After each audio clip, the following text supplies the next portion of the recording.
नमस्कार मित्रांनो. आजचा पॉडकास्ट आपल्यासाठी खूप स्पेशल आहे, कारण आज आपल्यासोबत आहेत प्रशांत नरोडे सर, जे की एक सिव्हिल इंजिनियर आहेत. आणि सोबतच सरांची 21 मार्च 2025ला गाव बोलव तुझी मूवी आहे, ही पूर्ण महाराष्ट्रभर येत आहेत.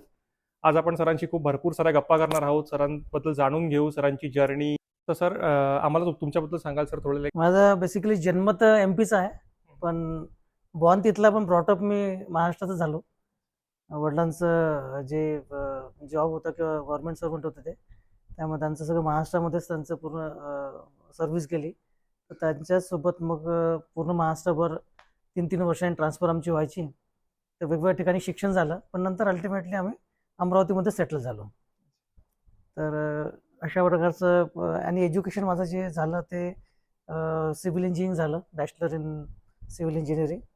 ग्रॅज्युएशन मी आपल्या बडनेरा इंजिनिअरिंग कॉलेजमधूनच केलं इथून अमरावतीवरून. आणि सिव्हिल इंजिनिअरिंग झाल्यानंतर मी आपल्या नॉर्मली बिझनेसमध्येच हे केलं. मी नोकरी करायचीच नव्हती, त्यामुळे तेच एक ध्येय होतं पहिल्यापासून की बाबा सिव्हिल इंजिनियर बनल्यानंतर आपला स्वतःचा एक बिझनेस सेटअप करायचा. त्या अनुषंगाने वाटचाल सुरू झाली. सुरुवातीला सगळे कन्स्ट्रक्शनच्या साईट्स वगैरे हँडल करणे, हे सगळे कामं सुरू झाल्यानंतर एन जी ओसोबत एक अपॉर्च्युनिटी आली की बुवा एका एन जी ओमध्ये एक टेक्निकल मार्गदर्शन करण्याकरता की बुवा सिव्हिल इंजिनियर पाहिजे आम्हाला. तर तुमचं आमचे जे पण त्या एन जी ओला जे काही टेक्निकल प्रोजेक्ट्स असेल त्यांचे, त्या प्रोजेक्ट्स करता मी टेक्निकल गायडन्स करायचो. त्यानिमित्ताने मग बऱ्याच ठिकाणी ग्रामीण भागामध्ये जाण्याचा योग येत होता. आणि सुरुवातीला गाव पाहिलं नव्हतं, म्हणजे शहरातच होतो, गावामध्ये गावाकडचं असं काही खास काही टच नव्हता. पण एन जी ओच्या माध्यमातून जेव्हा जेव्हा मी गावामध्ये गेलो त्या प्रोजेक्ट्सला हँडल करण्याकरता किंवा त्या प्रोजेक्ट्सला गाईड करण्याकरता, तेव्हा मग गावाची परिस्थिती लक्षात येत होती की गावामध्ये प्रॉपर रोड नेटवर्क नाही आहे, लाईट नाही. आता ही जवळपास एक 10 ते 15 वर्ष अगोदरचा तो काळ होता की त्यावेळेला मी ॲक्च्युली या एन जी ओच्या माध्यमातून गावामध्ये त्या प्रोजेक्टच्या माध्यमातून गावामध्ये व्हिजिट करायचो. तर बऱ्याचशा गोष्टी होत्या, हेल्थ संदर्भात पण तिथे काही जास्त अवेअरनेस नव्हतं.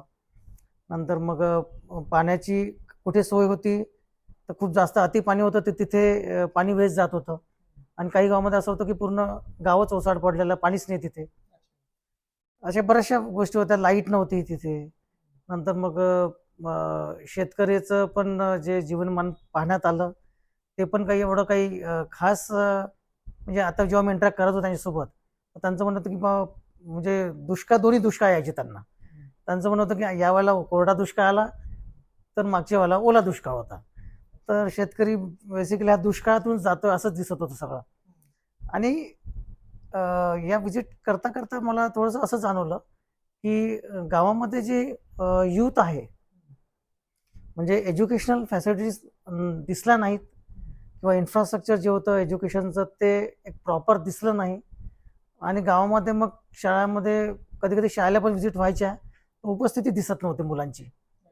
तर मग लोकांच्या इंटरॅक्शन जेव्हा झाले किंवा त्यांच्यासोबत चर्चा झाल्यानंतर लक्षात आलं की गावामध्ये मुलं एकदम बेसिक म्हणजे प्रायमरी एज्युकेशनच घेणार, नंतर मग ते शहरामध्ये किंवा तालुक्याच्या ठिकाणी जाऊन आपलं बाकीचं शिक्षण पूर्ण करतील. मग मी त्यांना म्हटलं की जे युवक आता ग्रॅज्युएट झाले आहे, तर ते शहरामध्ये ग्रॅज्युएशन घेतात आणि तिथेच मग सेटल होत आहे. गावामध्ये यायचं त्यांचा काही उद्देश नसतो किंवा तशी अपॉर्च्युनिटी नाही असं त्यांचं म्हणणं होतं, म्हणजे त्यांच्या आईवडिलांचं. तर मी बघितलं की बा हे लोक युवक आता गावातून शहराकडे गेलेले आहेत, तिथे त्यांचं नोकरी आणि तिथे सगळं बघताय, तिथे सगळं सेटल झालेलं आहे. आणि आई वडील त्यांचे जे आहेत ते सगळे गावातच आहेत. आणि एक नैराश्य पण दिसायचं त्यांच्या चेहऱ्यावर की आपली मुलगी आपल्यासोबत नाहीये, हे लोक घरापासून दूर गेलेले आहेत.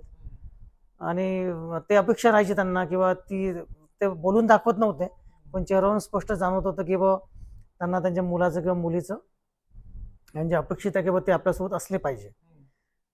त्यांचंही चुकत नव्हतं मुलांचं, कारण गावामध्ये तशा फॅसिलिटीज नसल्यामुळे किंवा ते एज्युकेशन ज्या स्ट्रीममध्ये त्यांनी ग्रॅज्युएशन केलं त्याला गावामध्ये स्कोप नसल्यामुळे त्यांना शहराकडे जाणं पण महत्त्वाचंच होतं. पण ते महत्त्वापेक्षा जेव्हा ते गावाकडे शहराकडे गेले ते मग शहराचेच झाले. तर तो ती एक दरी दिसली बेसिकली, की त्या मुलामध्ये आणि त्या आईवडिलांमुळे, की बा ही मोठी तफावत दिसत होती मला. तर तेव्हाच कुठे असं मनामध्ये आलं, की एक तर गावाची पण दुर्दशा दिसत आहे. गावामधली दुर्दशा दिसली, की बा गावामध्ये फॅसिलिटीज नाहीये. त्यामध्ये प्रामुख्याने कसं, वीज, पाणी, रोड, त्यानंतर एज्युकेशन, नंतर मग शेती, नंतर मग तुम्ही हा विचार केला की बा युवकांना तिथे काही खास अपॉर्च्युनिटी नाही सर्व्हाइव्ह करण्याकरता.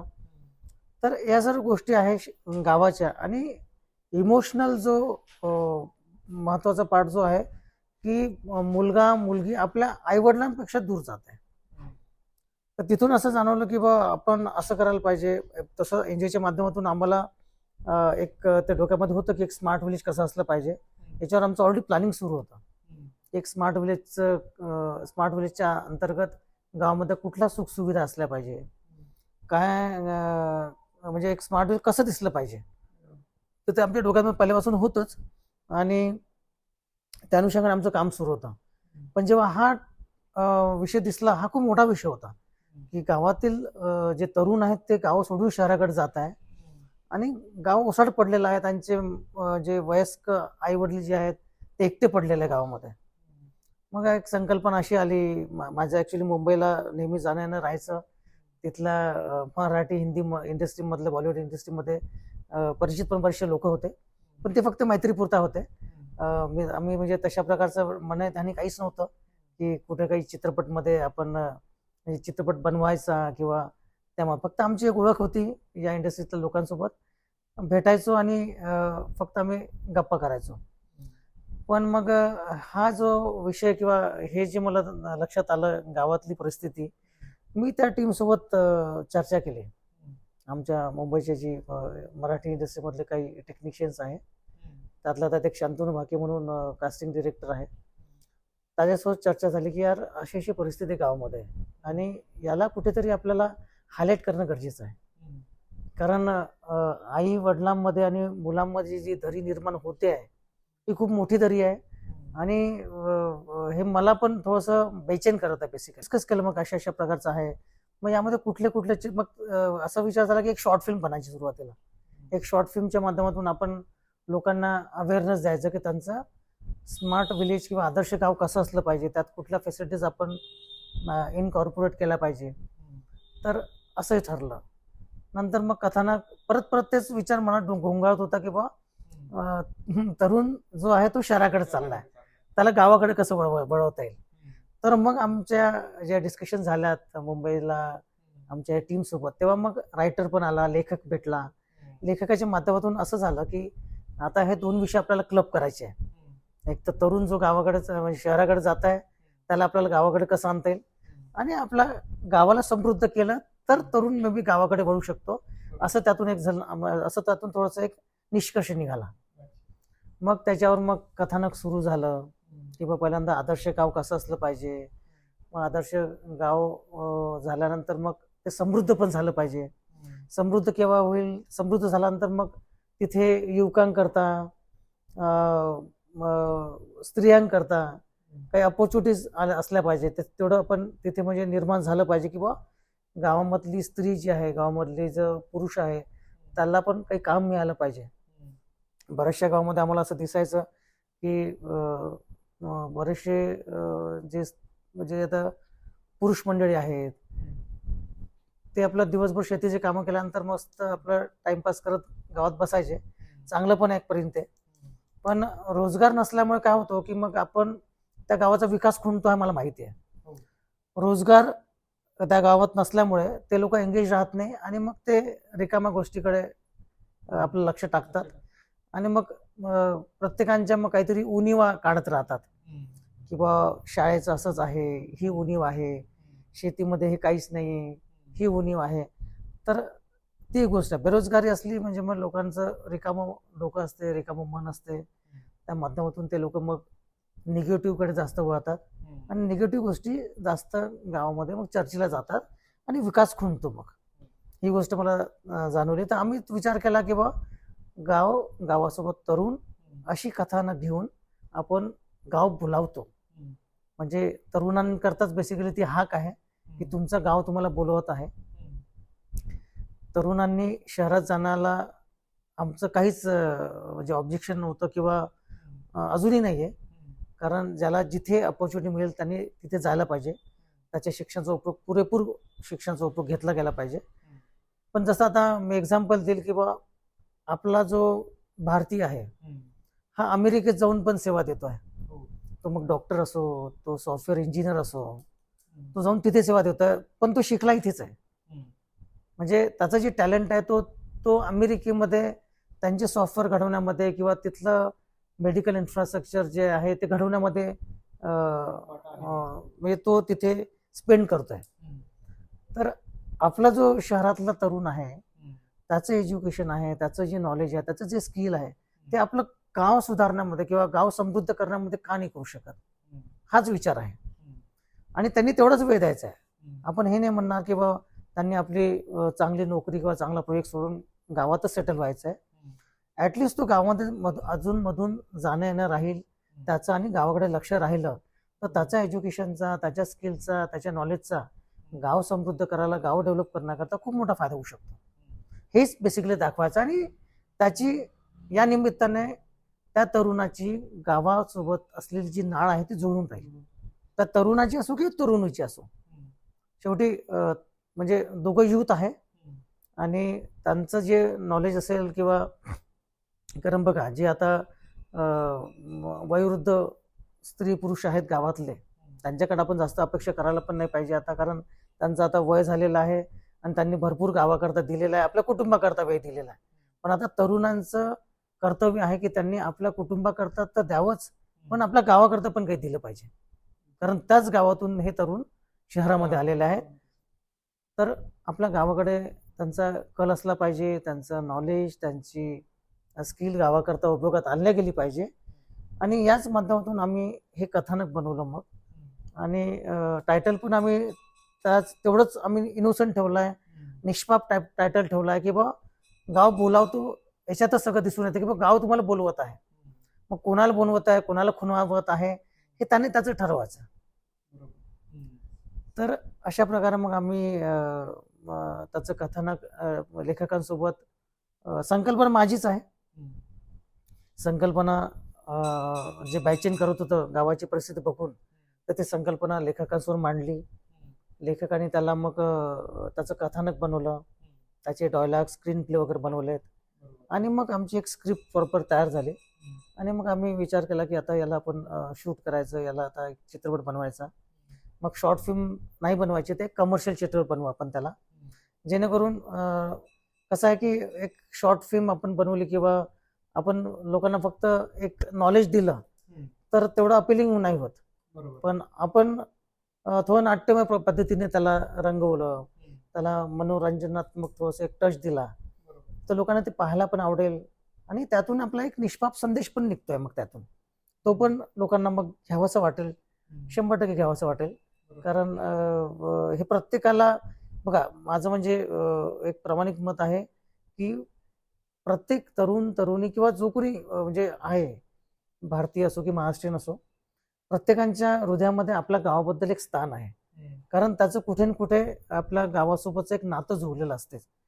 फरक एवढाच का तो बोलून दाखवत नाही, पण गावाबद्दलची आपुलकी त्याच्या मनामध्ये नेहमीच असते आणि ती राहिलेली असते. पण शहराच्या धकाधकीच्या जीवनामध्ये किंवा व्यस्त दिनचर्यामुळे तो ते कोणासोबत बोलून दाखवत नाही. नेमका याच गोष्टीमध्ये आम्ही हात टाकलेला आहे की त्यांना या चित्रपट बघून ते बोलके होतील, विचार करायला लागतील, जे त्यांच्या मनामध्ये इतकं असून दबून राहिलेलं आहे आपल्या गावासंदर्भातले आपलं नातं, ते 100% मोकळे होतील, ते 100% बोलतील. आणि याचा एक 5%, 10% पण आपल्या तरुणांनी आपल्या गावाकरता दिला तरी भरपूर काही होण्यासारखं आहे. सर, बेसिकली जे आपलं NGO आहे संस्कारवाणी, गावाखेड्यातल्या लोकांसाठी किंवा गावासाठी एक्झॅक्टली काय करता, मला त्याबद्दल एक थोडी माहिती द्याल? संस्कारवाहिनी आमच्या संस्थेचं नाव आहे आणि मग त्याच नावाने आम्ही आमचं प्रोडक्शन हाऊस पण उभं केलं आहे, संस्कार वाहिनी. आम्ही बेसिकली म्हणजे मी ॲज अ सिव्हिल इंजिनियर संस्थेमध्ये जे प्रोजेक्ट्स राहायचे म्हणजे प्रोजेक्ट्स आमच्या संस्थेमध्ये येतात त्याची टेक्निकल जी बाजू आहे ती मी पाहतो. आणि माझ्यासोबत म्हणजे मी अध्यक्ष म्हणून काम पाहतो आमच्या संस्थेमध्ये. आणि सचिव म्हणून माझे सहकारी जे आहे सुधीर इंगळे, त्यांचं ॲग्रिकल्चर बॅकग्राऊंड आहे आणि ते फील्डवर काम बघतात. म्हणजे आता आमच्याकडे प्रोजेक्ट्समध्ये जबाबदार असे असतात की गावामध्ये जाऊन अवेअरनेस करायचं पर्टिक्युलर प्रोजेक्ट करता. मग त्यामध्ये पाणी व स्वच्छतेचा मेजरली आम्ही काम केलेलं आहे, पाण्यावर स्वच्छतेवर केलेलं आहे. नंतर मग आम्ही आदिवासी आश्रमशाळेकरता पण काम करतो. आदिवासी आश्रमशाळेमध्ये जे सॅनिटरी इन्फ्रास्ट्रक्चर आहे त्याला डेव्हलप करण्याचं पण आम्ही काम करतो. तर ते हार्डवेअरचं वर्क झालं आणि सॉफ्टवेअरच्या अंतर्गत आम्ही म्हणजे गावामधले आदिवासी आश्रमशाळेतील जे मुलं आहेत किंवा तिथला टीचिंग आणि नॉन टीचिंग स्टाफ आहे, या स्टाफला पर्टिक्युलर आम्ही युनिसेफचा एक प्रोजेक्ट करतोय त्यांच्यासोबत. संस्कारवाणी NGO जी आहे ही बेसिकली पाणी व स्वच्छतेवर जास्तीत जास्त काम करते. आणि आम्ही महाराष्ट्रातील जवळपास एक 10 ते 12 जिल्ह्यामध्ये पाणी व स्वच्छतेवरच काम करत आलेलो आहे. त्यानंतर भरपूर प्रोजेक्ट्स आम्ही या 15 वर्षामध्ये केले. त्यामध्ये प्रामुख्याने जलस्वराज्य प्रोजेक्ट आहे, जल जीवन मिशन प्रोजेक्ट आहे, solid and liquid waste management आहे, प्लास्टिक वेस्ट मॅनेजमेंट आहे. तर असे भरपूर प्रोजेक्ट्स आम्ही आतापर्यंत आमच्या संस्थेमधून राबवत आलेलो आहे. आमची संस्था युनिसेफ जी इंटरनॅशनल ऑर्गनायझेशन आहे त्याची पार्टनर NGO म्हणून पण काम करते. Water aid, water for people यासारख्या इंटरनॅशनल ऑर्गनायझेशन आम्ही जोडलेलो आहे. आणि अशाच प्रकारे आमचं काम सुरू आहे. त्यानंतर सर मला सांगा की तुमचं गाव कोणतं आहे आणि तुमच्या गावाबद्दलच्या काय आठवणी आहेत नेमकं, आम्हाला त्याबद्दल थोडं जाणून घ्यायला आवडेल.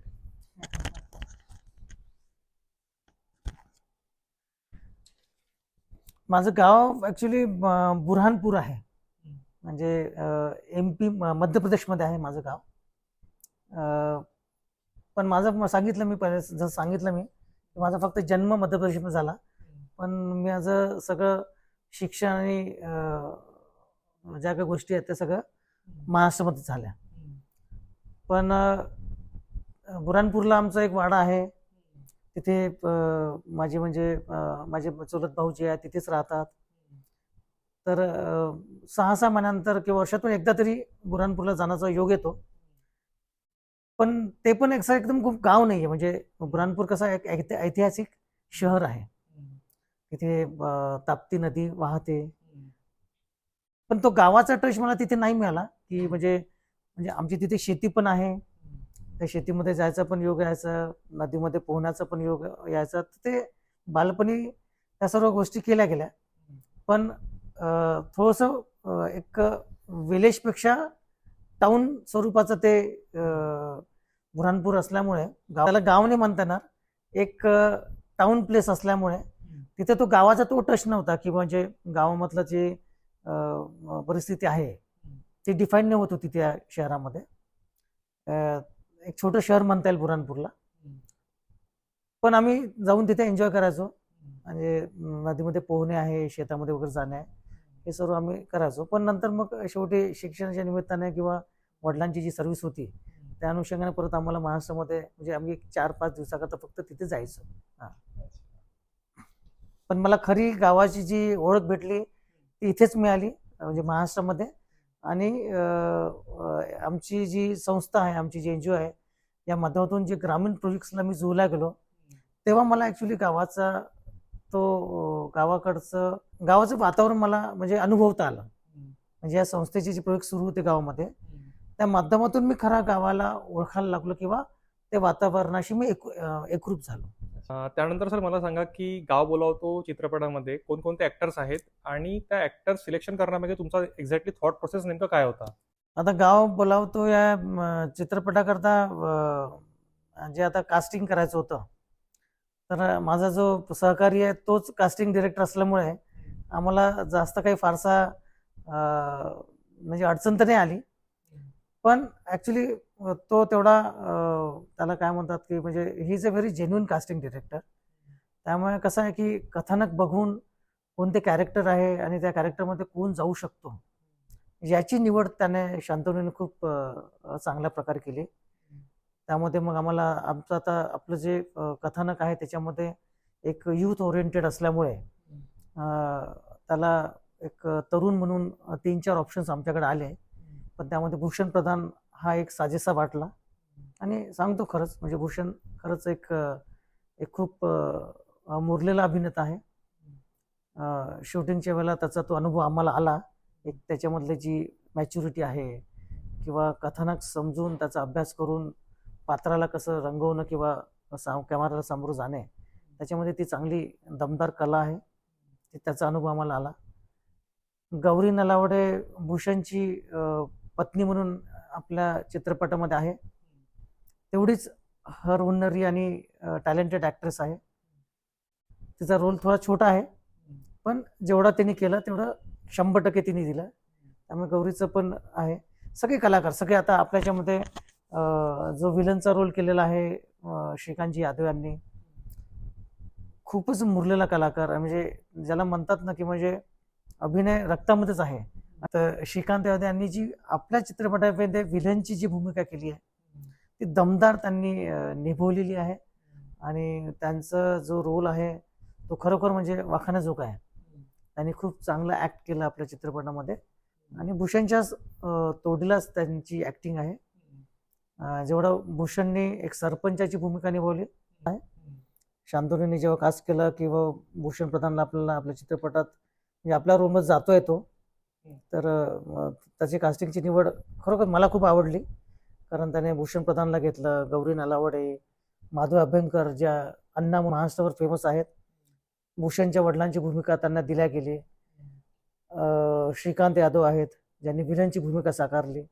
शुभांगी लाटकर मॅडम आहेत, सिनियर आहेत ॲक्ट्रेस, आणि खूप चांगला रोल त्यांनी भूषणच्या आईचा प्ले केला आहे. नंतर मग आपल्या अमरावतीमधलेच 2 खूप म्हणजे कसलेले अभिनेते आहेत, म्हणजे प्रवीण इंदू आणि किरण शरद म्हणून आपल्या अमरावतीचे आहेत, मुंबईतच सेटल्ड आहेत. या लोकांचा पण खूप मोठा रोल आपल्या चित्रपटामध्ये आहे. नाही, कथानक अनुरूप शांतनु जो कास्टिंग डिरेक्टर आहे त्यांनी सर्वांची निवड उचितच केली.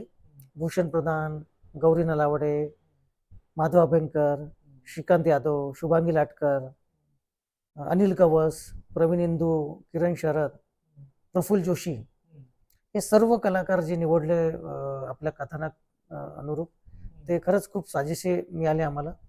आणि प्रत्येकाने आपापली भूमिका जी आहे ती एकदम ताकदीने साकारली आणि त्यांनी आपलं 100% दिलंय. आणि महत्वाचं म्हणजे जेव्हा हे जे कलाकारांना निवडलं गेलं किंवा यांच्यासोबत जेव्हा म्हणजे ठरलं की आपण आता फ्लोअरला जाणार किंवा शूट करणार, तर जेव्हा या लोकांनी हे कथानक ऐकलं किंवा जेव्हा त्या लोकांना स्क्रिप्ट वाचली किंवा काय आहे नेमकं, तर स्क्रिप्ट वाचल्यानंतर बऱ्याचशा लोकांनी तसाच होकार दिला की आम्हाला या कथानकसोबत जुळायचं आहे. म्हणजे इतकं सुंदर हे कथानक आहे, इतकं सुंदर ही स्टोरी आहे, म्हणजे निश्चितच आम्हाला या चित्रपटासोबत जुळलेलं आवडेल असं प्रत्येकाने आवर्जून सांगितलं आम्हाला. तर त्यात आम्हाला जास्त आनंद झाला की ते स्वतःहून म्हणजे जेव्हा स्क्रिप्ट वाचली तेव्हा मनातूनच ते तयार झालेत की बा यस, या चित्रपटामध्ये आम्ही जुळण्याकरता रेडी आहोत. तर तो आमच्याकरता एक प्लस पॉईंट होता. कारण म्हणजे बिगिनिंगलाच त्या लोकांना आपलं कथानक आवडलं, आपला कॉन्सेप्ट आवडला आणि त्यानुरूप त्यांनी मग आपला जो रोल होता तो पण एकदम ताकदीने उभा केला. फर्स्ट टाइम मूवी प्रोड्युसर म्हणून तुम्हाला मराठी इंडस्ट्री कशी वाटली, आम्हाला त्याबद्दल एक थोडं सांगाल. मराठी किंवा हिंदी इंडस्ट्रीबद्दल खूप जास्त असं म्हणजे मी अनोळखी नव्हतो.